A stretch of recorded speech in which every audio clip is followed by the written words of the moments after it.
नाही पिऊ नका म्हणलं, मग त्यांनी तरी काय पाप केलं? जाऊ दे तिकडं, हो द्या, धिंगाणाच व्हायचा ना आपल्याला, वाटतंय ना असं धिंगाणं झालं पाहिजे म्हणून, हो द्या ना. मग काय बिघडतं, गल्लीत ती गिरवी होई भांडण आपलं, हे का? मग दोघांच होऊ द्या गल्लीमध्ये. तसं नसन जमत ते एक काम करा, हळद असतील, हळद तुम्हाला माहिती आहे स्वयंपाकघरात, हळद टाका पाण्यामध्ये, बाटलीत भरा, प्या, जाऊ द्या तिकडं, प्या. त्यानं काय होणार आहे? त्यानं होणार काही नाही, अंगात आणा. हा घरी पिऊन आला की तुम्ही दाखवायचं, तेव्हा माझ्या हातात ती बाटली आहे.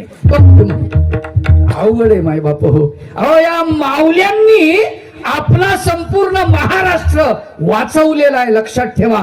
धर्म वाचवलेला आहे, संस्कृती वाचवलेली आहे, आपलं कुटुंब संस्था वाचवलेली आहे, फक्त आणि फक्त माऊल्यांनी वाचवलेली आहे.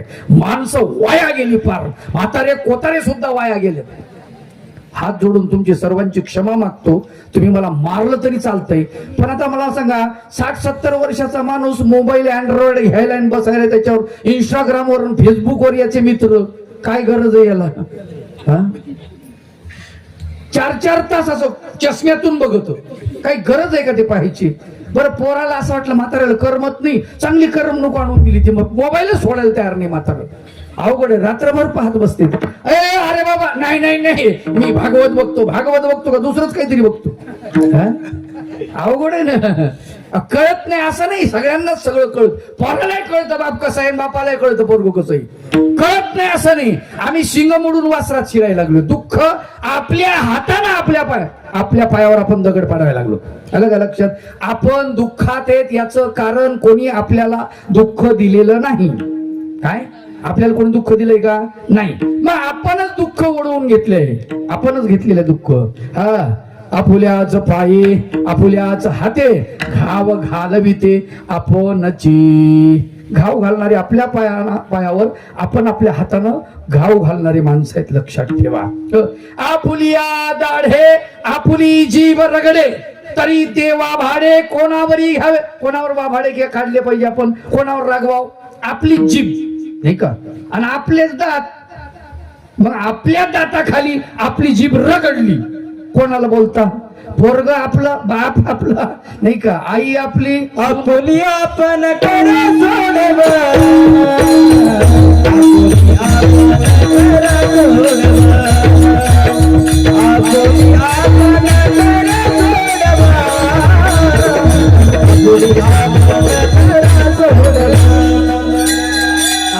आपुली आपण करा सोडव, आपुली सोडवणं संसार बंधन तोडा वेगी. आपली आपण सोडवून की दुसरा कोणी सोडवून करायला आपली येणार नाही, लक्षात ठेवा.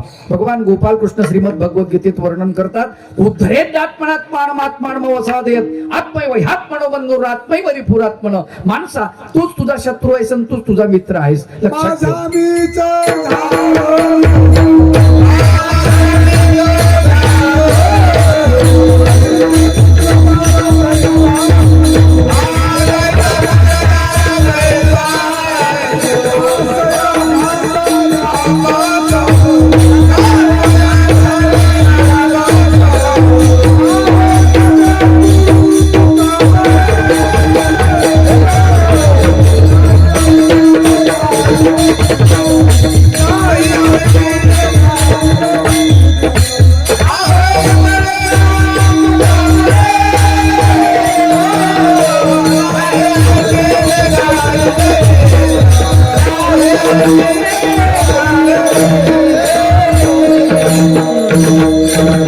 मग मला सांगा, दुसरा कोणी शत्रू आहे का? माझा मित्र शत्रू आहे की नाही? दुसरा आहे का कोणी? विचार करा. मग दुःख कोणी ओढवलं? कोणी ओढवलं? आपणच ओढवलेलं. लक्षात ठेवा.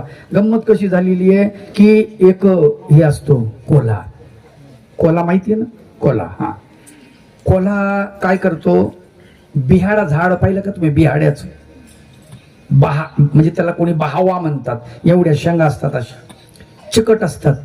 ते त्या शेंगाच्या झाडापासून जातं कोल्ह. खायला त्या हिरव्या असल्या ना, लई सुंदर लागतात. मग ते खातं.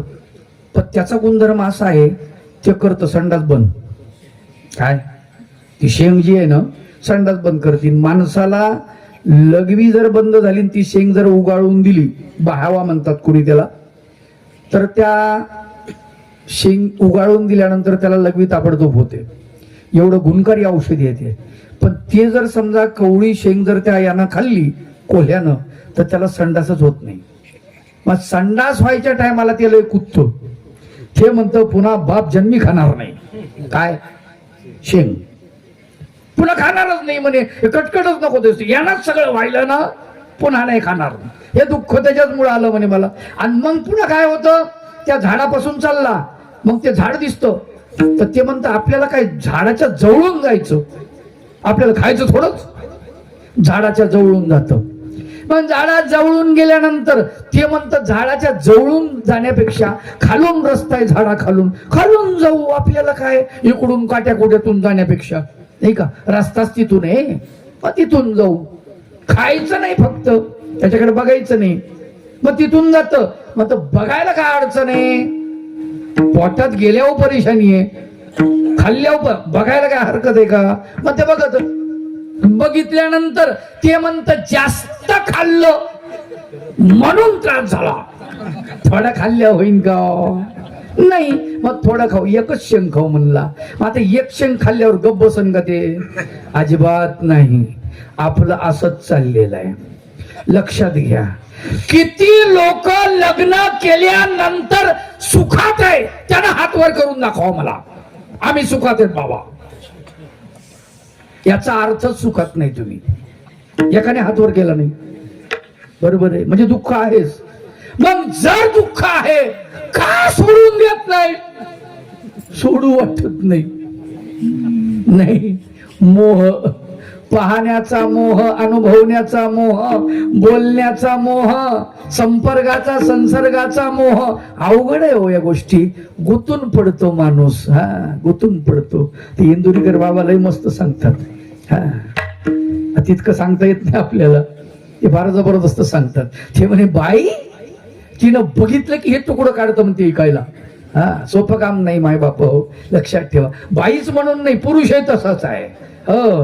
सगळा दोष स्त्रियांकडे नाही आहे. लक्षात घ्या. आपण आपली संस्कृती बुडवत चाललो. लग्न केल्यानंतर माणूस विकारी बनत नाही. आलं का लक्षात? असं असतं तर तुकाराम बाबांना केलं नसतं, बरोबर आहे. 2 केले तुम्ही, मग तुकाराम बाबांनी 2 केले, आपल्याला 2 करायला का अडचण आहे? अरे एकच ने बरगड्या उघड्या पडल्या.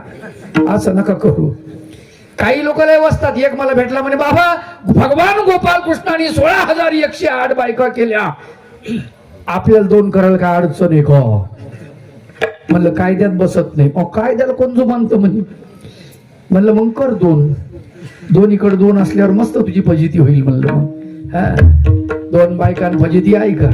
अवघड आहे. बरोबर आहे ना? वाट्याला एकच आला पाहिजे. आणि त्या वाटेकरी जर दुसरी बाई झाली, तिला तर त्रास होणार ना. सवती मत्सर जागृत होणार आहे. ती काय रुक्मिणी आहे का? जगाच्या पाठीवर एकमेव अशी बाई आहे जिचं नाव रुक्मिणी देवी. तुम्हाला सांगतो 16,107 आहे, पण तिच्या अंगी मत्सर नाही माय बाप.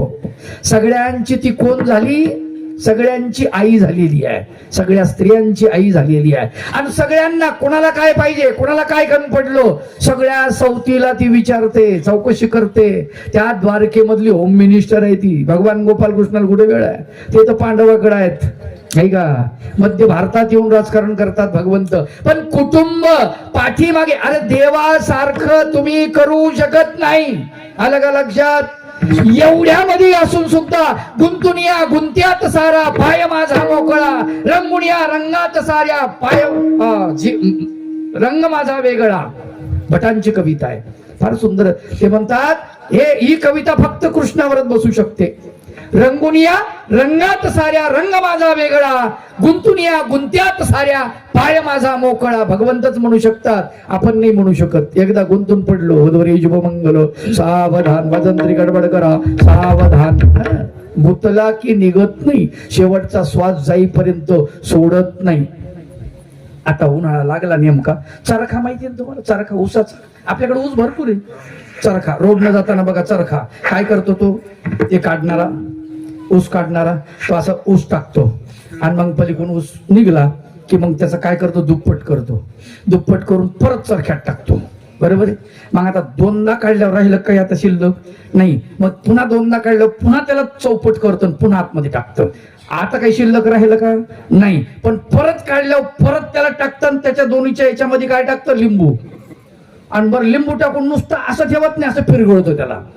आता काही राहिलंय त्याच्यामध्ये शिल्लक नाही काही, तरी त्याच्यातून काढतं. प्रपंच असाच आहे. कसा आहे, असाच. माणूस नावाचा प्राणी प्रपंच नावाच्या चरख्यात टाकतात, आलं का लक्षात. आणि याचं जेवढं पिठलं काढून घ्यायचं तेवढं काढून घेतात. हा लक्षात ठेवा, जोपर्यंत याच्या अंगात ताकद आहे तोपर्यंत याच्याकडून काम करून घेतात. हा गुराला पाणी टाका, अमकं करा, तमकं करा, चारा टाका, शेळ्या सोडा, शेतात चक्कर मारायला काय अडचण आहे का, पाय दुखत येत का. म्हणजे दूध मांजरीनं पिलं, नुसतं फिर म्हणायला काय तुम्हाला का रोग आलता काय, अवघड गोष्ट आहे. हा सोडत नाहीत मरेपर्यंत, माणूस सोडत नाही मरेपर्यंत, आलं का लक्षात. हे दुःख कोणी जोडलं. आता तुम्ही म्हणसान बाबा तुम्ही झाले संन्यासी त्याच्यामुळे तुम्ही असं म्हणाले आणि आम्हालाच नाव ठेवायला लागले. असं नाही माई बाप हो. म्हणजे याचा अर्थ लग्न करू नका असं मी तुम्हाला म्हणणार नाही, आणि म्हणलं तरी तुम्ही ऐकणार नाही. गोपाला गोपाला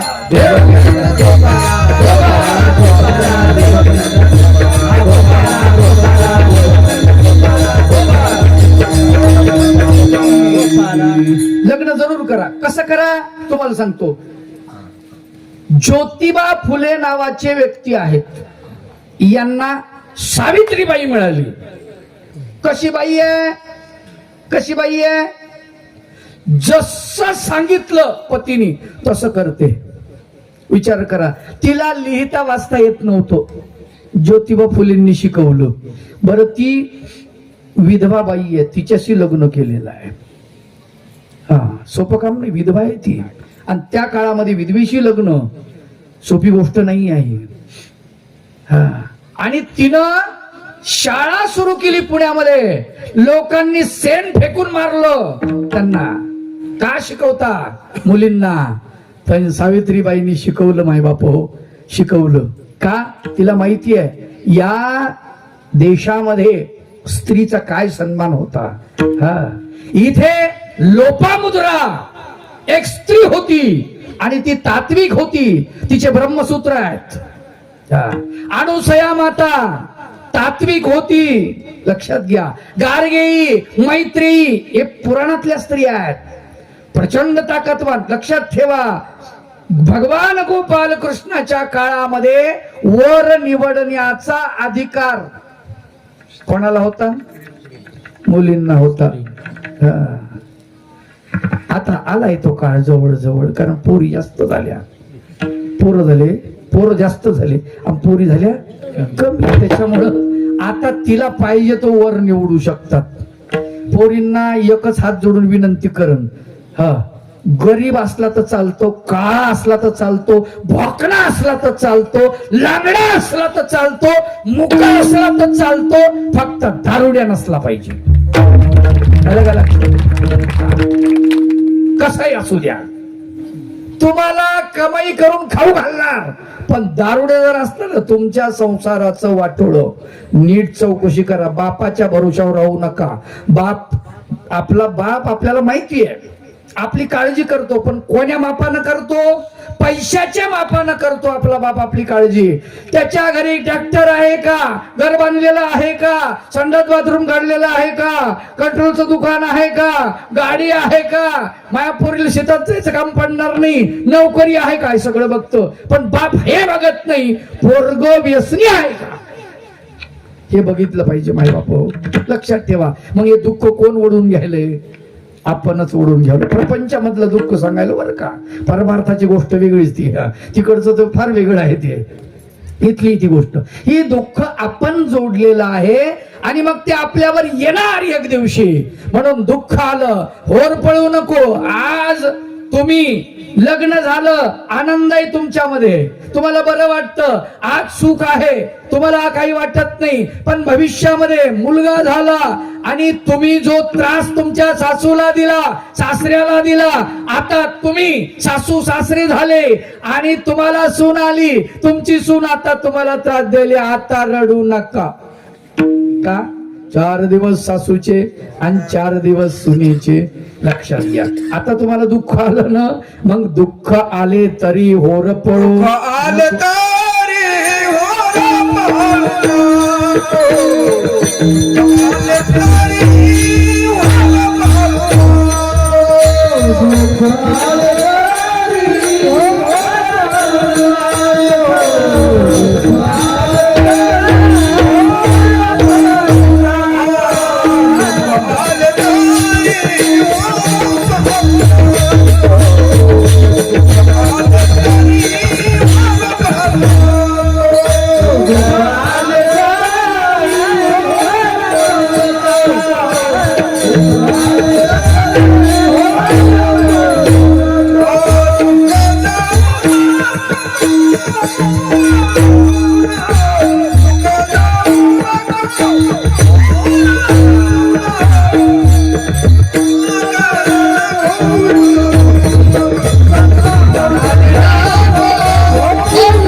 तरी होर पळू नको, सुखे जाऊ नको हुरळून.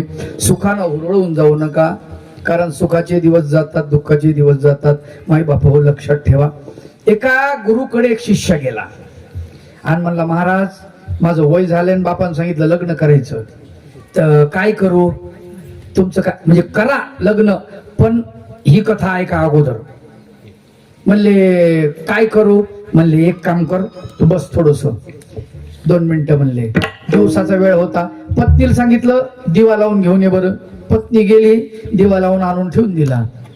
आता हे पोरग म्हणे देव काय येड माणूस आहे का काय, गुरु म्हणून याला विचारायला आलो आणि ह्यानं पत्नीला सांगायला म्हणजे एवढा सूर्य त्याचा प्रकाश आणि खुशाल हा दिवा लावून आणायला सांगतो पत्नीला. दिवा लावला, ठेवला. मग ते म्हणे महाराज एक गोष्ट मला कळली नाही, हे तुमच्या पत्नीने दिवा आणून लावला इथे. म्हणले लावला ना? म्हणे हो. तिने विचारलं का मला? का? तुम्हाला कळतंय का? सूर्य आहे, सूर्याचा प्रकाश आहे, एवढ्या मोठ्या प्रकाशात, आणि तुम्हाला काय कळतं का नाही, समजतं का नाही, अक्कल आहे का नाही, डोकं आहे का नाही, असं विचारलं का? म्हणे तिने. पण नाही विचारलं. काय सांगितलं? म्हणले सांगितलं ते केलं. अशी पत्नी जर भेटली, सांगितलं ते करणारी, खुशाल करा म्हणे. भेटन का अशी? अवघड आहे नाही का? अशी भेटणार नाही. पावलावर पाऊल टाकणारी अशी भेटेल का? नाही. ज्योतिबा फुल्यांनी लग्न केलं त्याचं कारण सावित्रीबाई नावाची जी बाई आहे ती भेटली पत्नी व्यवस्थित, म्हणून लग्न केलं. आणि पुढे समाजाचा उद्धार करण्यासाठी हा माणूस पुढे आलेला आहे. लक्षात ठेवा, साधी गोष्ट नाही. पण जोडीदार निवडा, मित्र जरूर करा. काय? मित्र जरूर करा, पण कसा? मित्र वनव्यामध्ये गारव्यासारखा, वाट आडवा याला उंबऱ्यासारखा, आणि मित्र वनव्यामध्ये गारव्यासा. मित्र तसा असला पाहिजे, तर तसा मित्र करा, नाही तर करू नका. आलं का लक्षात? प्रतीक्षा करा. कोणीतरी जोडीदार कसलंही काहीही करू नका. कशासाठी काही करू नका. आपण काय करतो, नाही जमलं मग आता काय करावं, काहीतरी ऍडजस्टमेंट. नो, ऍडजस्टमेंट करू नका. जीवनामध्ये आपण ऍडजस्टमेंटच करत आलो. लाईफ इज अन ऍडजस्टमेंट असं म्हणतात इंग्रजीमध्ये. पण मी असं म्हणतो, लाईफ म्हणजे जीवन ऍडजस्टमेंट नाही. जीवन हा प्रवाह आहे, आणि जीवनामध्ये एवढी ताकद आहे की पहाड फोडण्याची तुझ्यामध्ये ताकद आहे माणसा. लक्षात ठेव. आलं का लक्षात? दिनकर रामधारी नावाचे कवी होऊन गेले भारतामध्ये. उत्तर भारतातले फार सुंदर कवी आहेत. कदाचित तुम्हाला हिंदी असल्यामुळे नाही समजणार, पण त्यांच्या कविता फार सुंदर आहेत. ते म्हणतात, तुम्हाला दुःख आलंय ना तर ती फार चांगली गोष्ट आहे, फार चांगली गोष्ट आहे. त्याचं कारण आहे म्हणाले, या दुःखामुळे, बरोबर आहे आपलं, या दुःखामुळे आपल्याला माणूस असा बनतो म्हणले, तयार होतो. तयार होतो. कसा तयार होतो? हो गया पूर्ण अज्ञातवास, पांडव लौटे वन से साहस, पावक में कणक सदृश तपकर, वीरत्व लिए कुछ और प्रकर, वीरत्व लिए कुछ और प्रकार. आपल्या अंतःकरणामध्ये जर पावक में कणक सदृश तपकर, सोना तभी अलंकार बनता है जब वो अग्नि से बाहर निकलता है, तब तक नहीं. लक्षात घ्या, माणसामध्ये सगळी ताकद आहे. तू स्वयं तेज भयकारी है, क्या कर सकती चिंगारी है. फार सुंदर वर्णन केलेले त्यांनी. अरे माणसा, तुझ्यामध्ये सगळं आहे, सगळं आहे. लक्षात ठेव. पिस जाता जब इक्षुदंड, बहती रस की धारा अखंड. इक्षुदंड म्हणजे ऊस. जेव्हा चरख्यातून बाहेर पडतो तेव्हाच त्याच्यातून गोड रस बाहेर पडतो, तसा बाहेर पडत नाही. तेवढं त्याला सहन करावं लागतं. सोप्या भाषेत सांगू का, अंकुरित होण्यासाठी गाळून घ्यावं लागतं. लक्षात ठेवा वाक्य, अंकुरित होण्यासाठी गाळून घ्यावं लागतं. पवित्र होण्यासाठी जाळून घ्यावं लागतं. पवित्र होण्यासाठी जाळून घ्यावं लागतं. अंकुरित होण्यासाठी गाळून घ्यावं लागतं. हे ज्याला जमलं तोच माणूस पुढे यशाच्या शिखरावर जातो. लक्षात ठेवा. म्हणून दुःख आले तरी होरपळू नको, सुखे जाऊ नको हुरळू. आणि किती दुःख येऊ द्या प्रपंचामध्ये, हरकत नाही. अरे भल्या माणसा, सुख दुःख म्हणजे ऊन सावली आहे, कधी येईल कधी येणार नाही, कधी जाईल. दुःख मोळा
संसार दुःख मूळ चोहीकडे इंगळ.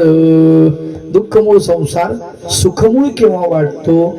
त्याच्यामध्ये जर आपल्याला थोडी सावली भेटली, बापाचं प्रेम भेटलं, आईचं प्रेम भेटलं, पत्नीनं जीव लावला, तर ते थोडं बरं वाटतं. आलं का लक्षात? हा, हे सगळे पॉझिटिव्ह एक लक्षात घ्या, संसार वाईट नाही, त्याचं वर्णन एक लक्षात घ्या की 100 लोकांना संसार केला, किती लोकांना 100 मध्ये, आणि एका माणसाचा सक्सेस झाला, किती माणसाचा, एका माणसाचा, मग त्याला काय सक्सेस झाला म्हणतात काय? एक माणूस संसार चांगला झाला आणि 99 माणसाचे बिघडले, शेवटपर्यंत गेले नाही, दुःख त्यांच्या वाट्याला आलं, म्हणून तुकाराम बाबा म्हणतात, संत म्हणतात की हे दुःख मूळ आहे. आलं का लक्षात? का दुःख मूळ आहे? कारण सगळ्यांना दुःखच प्राप्त होऊ राहिलेलं आहे. दुःख प्राप्त होण्याचं कारण तुमचं एकामेकावर अवलंबून असतं. काय? पती पत्नीवर अवलंबून, पत्नी पतीवर अवलंबून, मुलं आई वडिलावर अवलंबून, आई वडील मुलावर अवलंबून. लक्षात ठेवा, खरं तर आई वडील मुलावर अवलंबून नसतात, पण राहतात म्हातारपणामध्ये. काय म्हणतात? रजाचा गज केला, डोक्याचं खोखो केलं नाही, हाडाची काढो केली, अजून काय म्हणले, रक्ताचं पाणी केलं, बरं बोलतात बाय बाप नाही का, एवढं सगळं करून तुला वाढवलं आणि तू आमचं ऐकत नाही. मग ह्याच्यासाठी वाढवलं का? ऐकण्यासाठी. काय ऐकायचं तुमचं? लक्षात घ्या, हे काय तुमचं ऐकायचं आणि काय तुमचं ऐकायचं नाही. पोरांना म्हणायला पाहिजे आता तुम्हीच आमचं ऐका, वळकटी उचला आणि तुम्ही निघा. तुम्ही काय थांबली इथं? हिंदू धर्माची संस्कृती आहे, बालपण जे असते की नाही आपलं, त्याला ब्रह्मचर्य आश्रम, गृहस्थाश्रम, वानप्रस्थ आणि संन्यास. तुम्ही संन्यास धर्माकडे जातच नाही, पर तिथंच चिटकून बसले गोचिडासारखी प्रपंचाला. किती दिवस करावं प्रपंच? अरे गोड आहे, ठीक आहे, गोड आहे, चांगलं आहे, मग चांगलं आहे म्हणून काय? संत एकनाथ बाबा फार सुंदर वर्णन करतात. अरे उसा गोडा झाला म्हणून काही मुळाचा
गोड झाला म्हणून काही मुळासहित खावा. किती खावा? त्याला मर्यादा असतात ना माय बाप. हो, प्रपंचालाही मर्यादा आहेत. संत वर्णन करतात की प्रपंच करावा नेटका, आपला फाटका असतो, इटका असतो, सडका असतो नाही का? विचार करा कपर्यंत मजा आहे प्रपंचाची. लक्षात घ्या, डोळ्यांना दिसणं कमी झालं, डोळ्याला चष्मा लागला, प्रपंच कमी झाला. दात हलायला लागले, प्रपंच हलायला लागलाय. आलं का लक्षात? हातपाय लटलट कापायलेत, प्रपंच एकदम कामातून गेला. कानाला ऐकू येणं कमी झालं, प्रपंचात काहीच राहिलं नाही. लक्षात घ्या, इंद्रिय जेव्हा विरामाते पावतात तेव्हा प्रपंचात काही नसतं. लोक म्हणतात भिजला पापड मोडत नाही. आणि काय करता तुम्ही? आणि त्याही वेळेस आपण तिथंच राहतो माय बाप. हो, अरे आमच्या हिंदू धर्मामध्ये खूप सिस्टीम चांगली आहे. हो, अगदी निकोप सिस्टीम आहे. निकोप कशी आहे तुम्हाला सांगतो. त्या मार्गाने आपण गेलो दुःख येतच नाही. पहिला ब्रह्मचारी, दुसरा गृहस्थ, तिसरा वानप्रस्थ, चौथा संन्यास, आटोपलं काम. किती लोक संन्यासी होतात सांगा बरं तुम्ही? होतच नाहीत. ते म्हणसान बाबा संन्यासी व्हायची काय गरज आहे? आणि मग उगच सांगितलंय का? ब्रह्मचरी तरी घोकावे अक्षरे, आश्रमी विचार षटकर्मी. हा वानप्रस्थी तरी संयोगी वियोग, संन्यास येतो त्याग संकल्पाचा. सर्व संकल्पाचा त्याग म्हणजे संन्यास. हा आपला पायंडा हिंदू धर्माचा. लक्षात ठेवा, 80 वर्षाचं वय आपलं. समजा किती वर्षाचं? 80 वर्ष. 100 नाही आता, संतांनी सांगितलं 100, पण राहिलं नाही, आकर्ष बसला त्याला. आतुरशे बसला शतगणिले ते अर्धरात्र काय मध्ये बाळत्व पिडा रोग क्षय मग भजनासे उरले ते काय गा. भगवंताच्या भजनासाठी काही उरलं नाही भल्या माणसा, लक्षात ठेव. पण 100 आपल्याला मोजता येत नाही. आता 80 चे 4 टप्पे केले. काय?